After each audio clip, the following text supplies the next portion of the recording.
Hi అండి, welcome to our channel Sam home kitchen.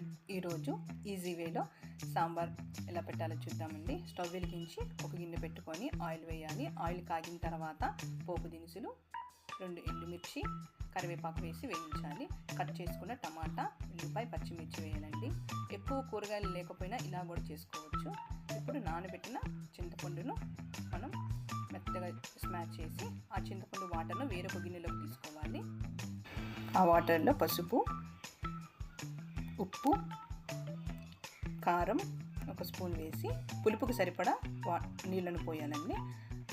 ఇప్పుడు తిరుగుమాతలో ఈ యొక్క చింతపండు నీళ్ళను పోసి మరిగించాలి. అవి మరుగుతున్నప్పుడు ఈ ఉడికించిన పప్పును మరుగుతున్న చారులో వేసి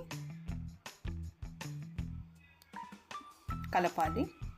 కలిపి 2 నిమిషాలు మరిగించిన తర్వాత స్టవ్ ఆఫ్ చేసుకోవాలి.